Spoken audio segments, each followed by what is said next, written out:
ಪಲಾವ್ ಎಲೆಯ ತಂತ್ರ. ಮನೆಯಲ್ಲಿ ಎಂಥದ್ದೇ ಸಮಸ್ಯೆ ಇದ್ದರೂ ನಿವಾರಿಸಲು ತುಂಬ ಹಳೆಯ ತಂತ್ರ ಇದು. 1. ಮನೆಯಲ್ಲಿ ಸದಾ ಜಗಳ, ಕಿರಿಕಿರಿ, ಹಣದ ಕೊರತೆ, ನೆಮ್ಮದಿಯಿಲ್ಲ, ಜನರ ಕಣ್ಣು ದೃಷ್ಟಿ, ಗಂಡ ನೆಮ್ಮದಿ ಕೊಡಲ್ಲ, ಮಾನಸಿಕ ಹಿಂಸೆ, ಸಂತಾನ ದೋಷ, ಕಲಹ, ದಾರಿದ್ರ್ಯ ಏನೇ ಇದ್ದರೂ ಪಲಾವ್ ಎಲೆ ಬಹಳ ಪ್ರಯೋಜನಕಾರಿ. 2. ಕೆಲವರಿಗೆ ಯಾವುದರ ಕಡೆಯೂ ಗಮನ ಮತ್ತು ಜವಾಬ್ದಾರಿ ಇರುವುದಿಲ್ಲ. ಅಡ್ಡಾದಿಡ್ಡಿಯಾಗಿ ಜೀವನ ಕಳೆಯುತ್ತಾರೆ. ಗುರಿ ಇಲ್ಲದ ಜೀವನಕ್ಕೆ ಅವರ ಮನಸ್ಸೇ ಕಾರಣ. ಅದನ್ನು ಸರಿಪಡಿಸುವ ಶಕ್ತಿ ಈ ಪಲಾವ್ ಎಲೆಗಿದೆ. 3. ಕೆಲವರು ತುಂಬಾ ಕ್ರೂರವಾಗಿ ನಡೆದುಕೊಳ್ಳುತ್ತಾರೆ. ಮನಸ್ಸಿಗೆ ತೋಚಿದ್ದೇ ಮಾಡುತ್ತಾರೆ. ಅಂಥವರ ಮನಸ್ಸನ್ನು ಹಿಡಿತಕ್ಕೆ ತರುವ ತಾಂತ್ರಿಕ ಶಕ್ತಿ ಈ ಎಲೆಗಿದೆ. 4. ಈ ಎಲೆ ಆಯಾಸವನ್ನು ಕಡಿಮೆ ಮಾಡುವ ಶಕ್ತಿಯನ್ನು ಹೊಂದಿದೆ. 5. ಮನೆಯಲ್ಲಿ ಯಾರಾದರೂ ಅನಾರೋಗ್ಯ ಸಮಸ್ಯೆಯಿಂದ ಬಳಲುತ್ತಿದ್ದರೆ ಅಂಥವರಿಗೂ ಈ ಎಲೆ ರಾಮಬಾಣ. 6. ಕೆಲವರಿಗೆ ಯಾವಾಗಲೂ ಯಾವುದಾದರೂ ವಿಷಯಕ್ಕೆ ಆತಂಕ ಇದ್ದೇ ಇರುತ್ತದೆ.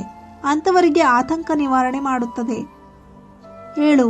ದೇಹದ ಅಂಗಾಂಗಗಳ ನೋವು ನಿವಾರಣೆ ಮಾಡುತ್ತದೆ. 8. ಕೀಟಗಳಿಂದ ಪರಿಹಾರ.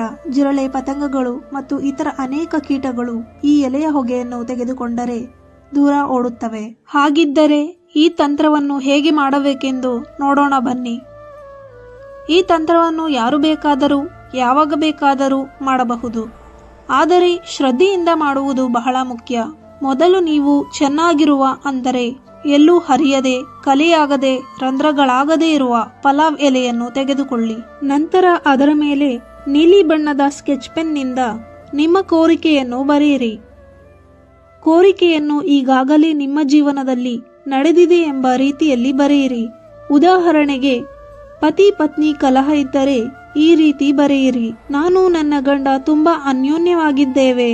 ನನ್ನ ಗಂಡ ನನ್ನನ್ನು ಬಹಳ ಪ್ರೀತಿ ಮತ್ತು ಗೌರವದಿಂದ ನೋಡಿಕೊಳ್ಳುತ್ತಾರೆ ಎಂದು ಈ ರೀತಿ ಬರೆಯಿರಿ. ನಂತರ ಅದನ್ನು ಸಂಕಲ್ಪ ಮಾಡಿದ ನಂತರ ದೀಪ ಅಥವಾ ಮೇಣದ ಬತ್ತಿಯಿಂದ ಪೂರ್ತಿ ಎಲೆಯನ್ನು ಸುಟ್ಟಿಬಿಡಿ ಮತ್ತು ಅದರ ಬೂದಿಯನ್ನು ಹೊರಗಡೆ ತಂದು ಬಾಯಿಯಿಂದ ಉಫ್ ಎಂದು ಊದಿಬಿಡಿ ಹಾಗೂ ದೇವರಿಗೆ ನಮಸ್ಕರಿಸಿ. ಈ ರೀತಿ 21 ದಿನ ಮಾಡಿದರೆ ನಿಮ್ಮ ಕೋರಿಕೆ 100ಕ್ಕೆ 100% ನಡೆಯುತ್ತದೆ. ನಂಬಿಕೆ ಇಟ್ಟು ಮಾಡಿ ನೋಡಿ, ಫಲಿತಾಂಶ ನೀವೇ ನೋಡುತ್ತೀರಾ.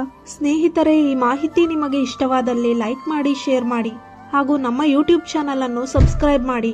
ಕೊನೆವರೆಗೂ ಕೇಳಿದ್ದಕ್ಕಾಗಿ ಧನ್ಯವಾದಗಳು.